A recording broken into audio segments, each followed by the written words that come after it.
Good morning everyone. నేను మీ Ravikumar sir, economy faculty. మనం నూతనంగా ప్రారంభించుకున్న మన ఎస్ఆర్కే ఎకానమీ యూట్యూబ్ ఛానల్లో బడ్జెట్ అనే టాపిక్ను మేము ముందుకు తీసుకొచ్చాం. ఇది ప్రతి కాంపిటేటివ్ ఎగ్జామ్కి ప్రిపేర్ అయ్యే వారికి వెరీ వెరీ ఇంపార్టెంట్ టాపిక్. 2024-25 బడ్జెట్లో ఆర్థిక మంత్రి నిర్మలా సీతారామన్ గారు లోక్సభలో ప్రవేశపెట్టబోతున్నారు. దానికి ముందుగా మనం ఈ పదజాలాన్ని నేర్చుకొని ఎకనామిక్ సర్వే కానీ బడ్జెట్ ముఖ్య అంశాలను కానీ చూద్దాం. ఫస్ట్ బడ్జెట్ అనే టాపిక్ తీసుకుంటే ఇది ఏ భాషా పదం నుండి ఉద్భవించింది అని, అసలు బడ్జెట్ అంటే ఏమిటి, మధ్యంతర బడ్జెట్ అంటే ఏమిటి, తాత్కాలిక బడ్జెట్ అంటే ఏమిటి, బడ్జెట్ను రాజ్యాంగంలో ఏ ఆర్టికల్ ద్వారా రూపొందించారు, ఇందులో ఉన్న అకౌంట్స్ ఏంటి, బడ్జెట్ పరిణామ క్రమం ఏంటి, అంటే మొదటిసారిగా బడ్జెట్ను ఏకరూప బడ్జెట్ ఎలా తీసుకొచ్చారు, ప్రస్తుతం ఉన్న బడ్జెట్ ఎలా రూపొందిస్తున్నారు, ఆ బడ్జెట్లో ఉన్న టైప్స్ ఏంటి, అంటే యాక్చువల్గా ఇక్కడ సర్ప్లస్ బడ్జెట్ అని, డెఫిసిట్ బడ్జెట్ అని, బ్యాలెన్స్డ్ బడ్జెట్ అని చెప్పేసి మనం చూస్తాం. అలాగే డెఫిసిట్లో మనం డెఫిసిట్ తీసుకున్నప్పుడు types of deficits, physical deficit అంటే ఏంటి, ప్రైమరీ డెఫిసిట్ అంటే ఏంటి, మానిటైజ్డ్ డెఫిసిట్ అంటే ఏంటి, ఇలా వివిధ రకాల డెఫిసిట్ చూస్తాం. అలాగే వివిధ రకాల బడ్జెట్స్ ఎలా ఉన్నాయి, ఇక్కడ కన్వెన్షనల్ బడ్జెట్ అంటే ఏంటి, ఫిక్స్డ్ బడ్జెట్ అంటే ఏంటి, ఫ్లెక్సిబుల్ బడ్జెట్ అంటే ఏంటి, బ్యాలెన్స్డ్ బడ్జెట్ అంటే ఏంటి, అన్బ్యాలెన్స్డ్ బడ్జెట్ అంటే ఏంటి, ఇలా మనకి టైప్స్ ఆఫ్ బడ్జెట్స్ అనేవి చూస్తాం. అలాగే బడ్జెట్ను కంట్రోల్ చేసే చట్టం ఏంటి, అంటే ఇక్కడ ఎఫ్ఆర్బిఎం చట్టం అంటే ఏంటి, అంటే ఫినాన్షియల్ మన responsibility and budget management act rules 2003 కానీ 2013 కానీ ఏమున్నాయి, అందులో ఉన్న సిఫారసులు ఏంటి, అలాగే బడ్జెట్ నిర్మాణం ఏంటి, స్ట్రక్చర్ మనకి వెరీ వెరీ ఇంపార్టెంట్. 2024-25 సంబంధించిన బడ్జెట్ అంటే కరెంట్ ఎకానమీ, ఈ అంశాలను మనం చూడాలి. అంటే 2024-25 బడ్జెట్ను ఆర్థిక మంత్రి నిర్మలా సీతారామన్ గారు ఫిబ్రవరి 1వ తారీఖున బడ్జెట్ను ప్రవేశపెడతారని, మరి ఈ బడ్జెట్ అనేది మధ్యంతర బడ్జెట్ అంటున్నాం. ఎందుకు అనేది చూస్తే ఫస్ట్ ఈ బడ్జెట్ అనే పదం ఏ భాషా పదం నుంచి ఉద్భవించింది అన్నప్పుడు ఫ్రెంచ్ భాషా పదం అండి, ఫ్రెంచ్ భాషా పదం. మరి దీనికి అర్థం ఏంటి, ఫ్రెంచ్ భాషా పదానికి అర్థం అంటే ఏ పదము నుంచి ఉద్భవించింది, బౌగెట్, బౌగెట్ అనే భాషా పదం నుంచి ఉద్భవించింది. దీనికి అర్థం చూద్దాం. బౌగెట్ అంటే లిటిల్ బ్యాగ్ అని, లిటిల్ బ్యాగ్. ఈ లిటిల్ బ్యాగ్ నే కాలక్రమేణా లెదర్ బ్యాగ్ లేదా లెదర్ బ్రీఫ్ కేస్ అని చెప్పేసి మనం చెప్తాం. Brief case. ఈ లెదర్ బ్రీఫ్ కేసులో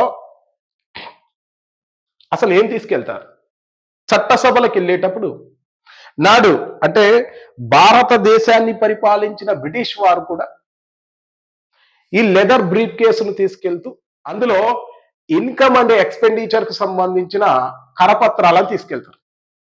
ఏంటి అంటే ఈ స్టేట్మెంట్స్, రాబడులు వ్యయాలకు సంబంధించిన స్టేట్మెంట్స్ పత్రాలను మరి ఆ సూట్ కేసులో భద్రపరుచుకొని తీసుకెళ్లి చట్టసభల్లో ప్రవేశపెడతారు అని చెప్పేసి మనం చూస్తూ వస్తాం.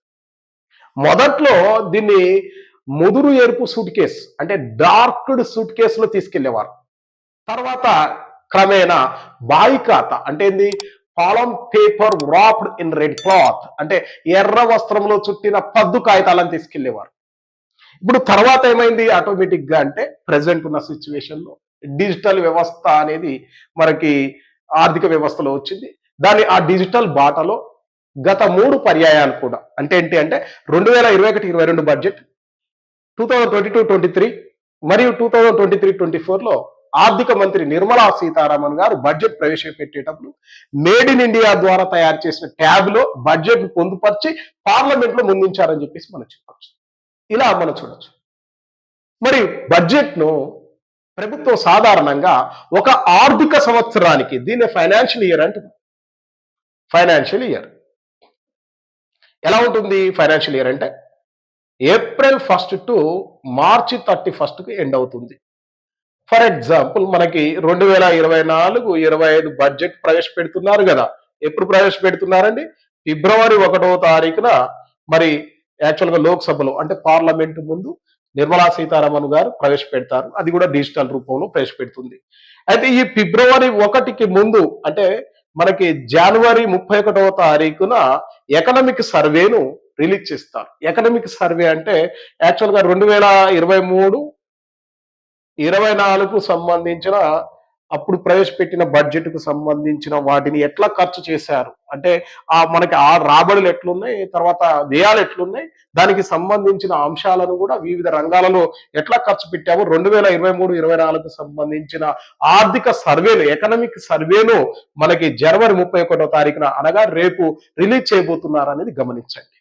మరి 2024-25కి సంబంధించిన బడ్జెట్ ముఖ్యాంశాలు ఏంటంటే 2024-25లో మరి రాబోయే ఆర్థిక సంవత్సరానికి అంటే ఇక్కడ బడ్జెట్ అంటే ఏమంటున్నాం అంటే రాబోయే ఆర్థిక సంవత్సరానికి రాబోయే రాబడులు మరియు ప్రభుత్వం చేయబోయే ఖర్చుల యొక్క సమగ్ర కోశ నివేదికనే బడ్జెట్ అంటారు. ఇది గమనించాలి.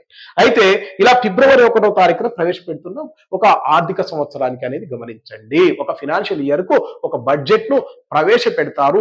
బడ్జెట్ అమలు కాలం అని వచ్చేసి ఏప్రిల్ 1 టు మార్చి 31 మధ్య అమలు కాలం ఉంటుంది ఒక ఆర్థిక సంవత్సరానికి అనేది గమనించండి. ఒకవేళ అసెస్మెంట్ ఇయర్ అన్నప్పుడు అసెస్మెంట్ ఇయర్ అనేది మనం సర్వసాధారణంగా గమనిస్తుంటాము. ఇన్కమ్ ట్యాక్స్ యాక్ట్ ప్రకారం ఐటీ ప్రకారం గమనిస్తే అసెస్మెంట్ ఇయర్ ఇప్పుడు ఫర్ ఎగ్జాంపుల్ ఫినాన్షియల్ ఇయర్ 2024-25 అయితే దానికి ముందున్న సంవత్సరం అసెస్మెంట్ ఇయర్ 2025-26 గా పరిగణించాలి. ఇది గమనించాలి. అభ్యర్థులకు కొంత అవగాహన ఉండాలి. అంటే మనం బడ్జెట్ అంటే ఏమనుకున్నామంటే రాబోయే ఆర్థిక సంవత్సరానికి రాబోయే రాబడులు లేదా ఆదాయాలు మరియు ప్రభుత్వం చేయబోయే ఖర్చుల యొక్క సమగ్ర కోశ నివేదికనే బడ్జెట్ అంటారు. ఇది క్లియర్. మరి అలాగే మధ్యంతర బడ్జెట్ ను మరి ఆర్థిక మంత్రి నిర్మలా సీతారామన్ గారు ప్రవేశపెట్టబోతున్నారు అంటారు. అంటే ఏంటి అసలు మధ్యంతర బడ్జెట్ అంటే ఏంటి? అసలు ఎప్పుడు మధ్యంతర బడ్జెట్ ప్రవేశపెడతారు? మధ్యంతర బడ్జెట్ నే తాత్కాలిక బడ్జెట్ అనవచ్చు అంటే అంటారు. మధ్యంతర బడ్జెట్ నే తాత్కాలిక బడ్జెట్ అని కూడా అంటారు. మధ్యంతర బడ్జెట్ నే ఇంటెరిమ్ బడ్జెట్ అని, ఓట్ ఆన్ అకౌంట్ బడ్జెట్ అని చెప్పేసి కూడా మనం పేర్కొంటాం. అంటే ఇక్కడ రాజకీయ అస్థిరత్వం కానీ ఎలక్షన్స్ ఉన్నప్పుడు కానీ యుద్ధం సంభవించినప్పుడు కానీ అంటే మనకి వార్స్ జరిగినప్పుడు ప్రకృతి వైపరీత్యాల వల్ల కానీ ఏమైనా డిజాస్టర్స్ జరిగినప్పుడు ఒక సంవత్సర కాలంలో ప్రవేశపెట్టబడిన అంటే ఫర్ ఎగ్జాంపుల్ ఒక ఫినాన్షియల్ ఇయర్ కి ఒక బడ్జెట్ ప్రవేశపెట్టాలి కానీ దానికంటే తక్కువ వ్యవధికే బడ్జెట్ రూపొందిస్తే అలాంటి బడ్జెట్ ఏమనాలి అంటే ఇంటర్మ్ బడ్జెట్ దీన్నే మధ్యంతర బడ్జెట్ అంటున్నాం. మధ్యంతర బడ్జెట్ దీన్ని ఏమంటున్నాం అంటే ఓట్ ఆన్ అకౌంట్ బడ్జెట్ దీన్ని తాత్కాలిక బడ్జెట్ అని పిలుస్తున్నాము. క్లియర్ కదండి? అంటే ఒక రాజకీయ అస్థిరత్వం వల్ల కానీ యుద్ధాల వల్ల కానీ ప్రకృతి వైపరీత్యాల వల్ల కానీ సంవత్సర కాలం కన్నా తక్కువ వ్యవధికే బడ్జెట్ ను రూపొందిస్తే అలాంటి బడ్జెట్ ను మధ్యంతర బడ్జెట్ లేదా తాత్కాలిక బడ్జెట్ అని పిలవాలి. ఇలా మనం చూడాలి.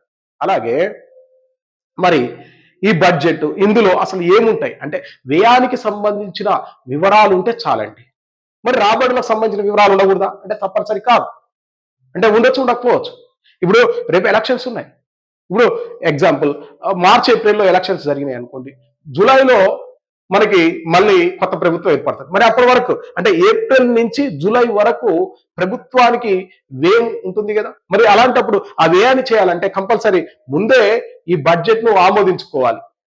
ఇది పార్లమెంట్ లో ఆమోదించుకోవాలి. మరి పార్లమెంట్ లో ఆమోదించాలంటే ఫస్ట్ పార్లమెంట్ లో ఉభయ సభలను ఉద్దేశించి మరి యాక్చువల్గా రాష్ట్రపతి గారు ప్రసంగిస్తారు. ఆ రాష్ట్రపతి ప్రసంగంలోనే బడ్జెట్ ను ప్రవేశపెడతారు అనేది మనం గమనించాలి. మరి ఇంతకీ రాజ్యాంగంలో ఏ ఆర్టికల్ ద్వారా బడ్జెట్ ను ప్రవేశపెడతారు అనేది చూద్దాం. రాజ్యాంగంలోని ఆర్టికల్ 112లో బడ్జెట్ అనే పదానికి బదులుగా యాన్యువల్ ఫినాన్షియల్ స్టేట్మెంట్ వార్షిక ఆర్థిక నివేదిక అని పొందుపరచడం జరిగిందండి. మరి ఇక్కడ బడ్జెట్ కు బదులుగా ఉంది. బడ్జెట్ అని ఎక్కడ ఆర్టికల్లో పొందుపరచలేదు. మరి దీనిని రాష్ట్రపతి గారు పార్లమెంటు ఉభయ సభలను ఉద్దేశించి ప్రసంగించేటప్పుడు వార్షిక ఆర్థిక నివేదికను ముందుంచుతుంది. అంటే ఇక్కడ ఈ వార్షిక ఆర్థిక నివేదికలు ఏముంటాయి, ఎలాంటి అకౌంట్స్ ఉంటాయి? 3 రకాల అకౌంట్స్ ఉంటాయి. ఒకటి కన్సాలిడేటెడ్ ఫండ్ అని, అంటే అధికృత నిధి అని. రెండవది కాంటింజెంట్ ఫండ్ అని, అత్యవసర నిధి అని. మరొకటి పబ్లిక్ అకౌంట్ అంటే ప్రభుత్వ ఖాతా అని. ఇలా 3 రకాల ఖాతాల సంబంధించిన రాబడి వ్యయాలకు సంబంధించిన అంశాలను రాష్ట్రపతి గారు పార్లమెంటులోని ఉభయ సభలను ఉద్దేశించి ప్రసంగించేటప్పుడు ఈ యొక్క వార్షిక నివేదికను ముందుంచుతారని చెప్పేసి మనం చెప్పొచ్చు. కంపల్సరీ మనకు పార్లమెంట్ ముందల రాష్ట్రపతి ప్రవేశపెట్టాల్సిందే. మరి ఈ అకౌంట్స్ కు సంబంధించిన రాబడులు అంటే రెవెన్యూ కానీ ఎక్స్పెండిచర్ కానీ కంపల్సరీ రెవెన్యూ, ఒకవైపు రెవెన్యూ ఉంటే మరొక వైపు ఎక్స్పెండిచర్ ఉంటుంది.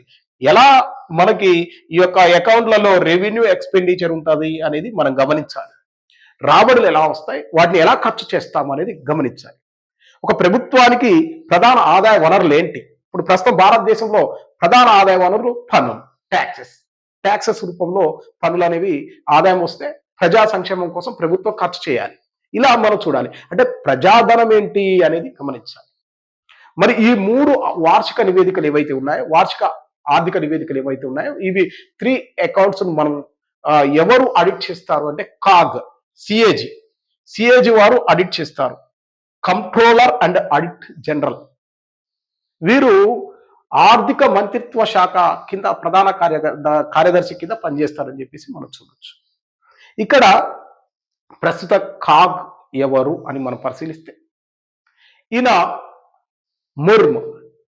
ఏ ముర్ము అంటే గిరీష్ చంద్ర ముర్ము. ఎందుకంటున్నా అంటే రాష్ట్రపతి గారు ద్రౌపది ముర్ము అయితే ఈ సిఏజీ కాగ్ గిరీష్ చంద్ర ముర్ము అని చెప్పేసి మనం చూడొచ్చు. ఈయన ఈ యొక్క అకౌంట్స్ కు సంబంధించిన ఆడిట్ అంతా కూడా చేసి చట్టసభల ముందు ప్రవేశపెడతాడనేది మనం చూడొచ్చు.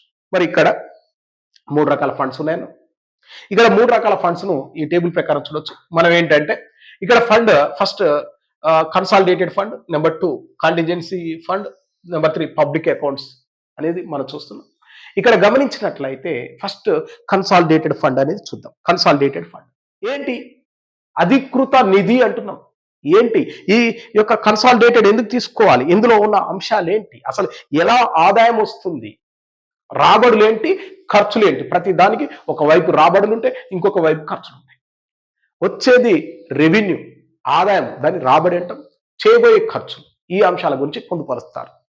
అయితే ప్రభుత్వానికి సంబంధించిన ప్రత్యక్ష పన్నులు అంటే ప్రజలపై విధించే ప్రత్యక్ష పన్నుల రూపంలో కానీ, అంటే direct taxes and indirect taxes రూపంలో వచ్చే రెవెన్యూస్, అలాగే నాన్ రెవెన్యూస్ అంటే ఇతర పన్నేతర ఖర్చులు.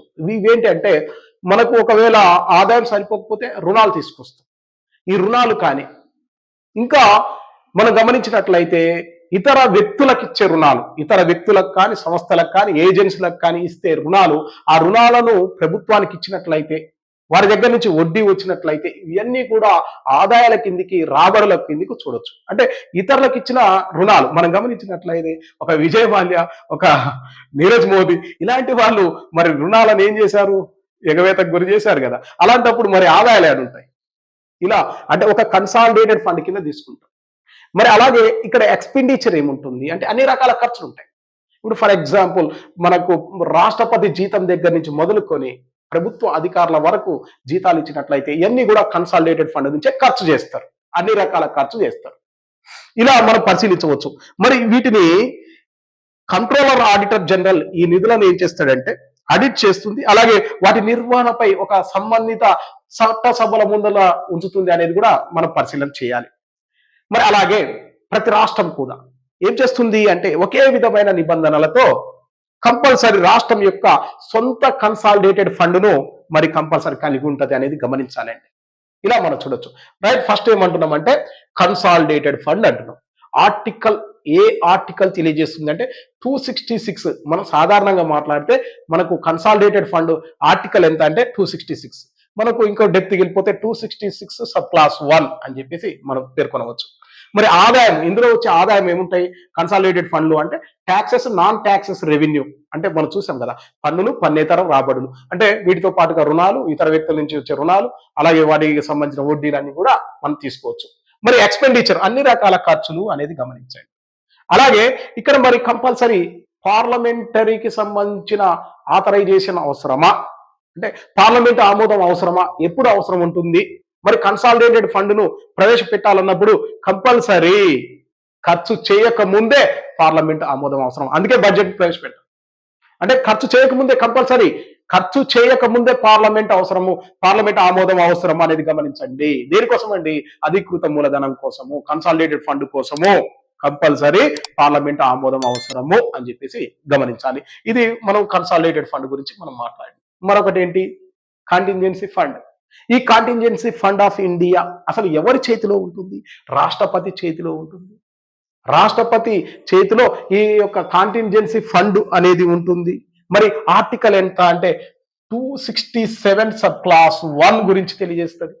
267 sub class 1 contingency fund of India అని చెప్పేసి ఇక్కడ భారత రాష్ట్రపతి తరపున ఆర్థిక మంత్రిత్వ శాఖ కార్యదర్శి ఈ నిధిని కలిగి ఉంటారని చెప్పేసి పేర్కొంటున్నామండి.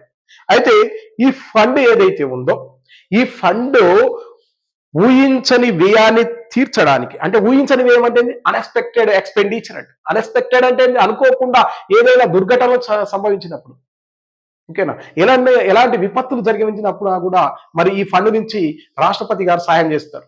అంటే దీని యొక్క ఫిక్స్డ్ కార్పస్ ఎంత ఉంటుంది అంటే 500 crores ఉంటుందండి. 500 crores మనకి రాష్ట్రపతి దగ్గర ఉంటుంది అనేది గమనించండి.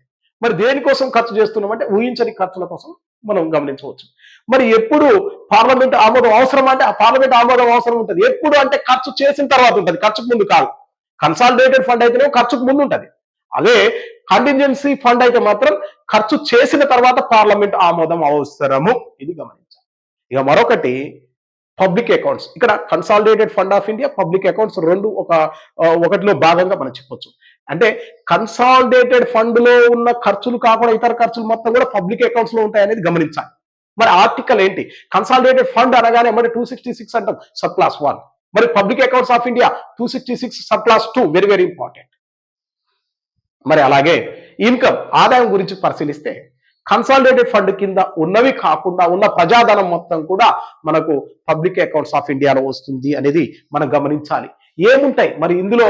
ఎలాంటి ఫండ్ ఉంటుంది, అసలు ఏమి రూపొందించబడుతుంది ఈ పబ్లిక్ అకౌంట్స్ లో అంటే bank saving accounts of the various ministries or departments అనవచ్చు. అంటే వివిధ మంత్రిత్వ శాఖలు, విభాగాలకు సంబంధించిన బ్యాంకు పొదుపు ఖాతా అని చెప్పేసి మనం ఫస్ట్ తీసుకుంటాం.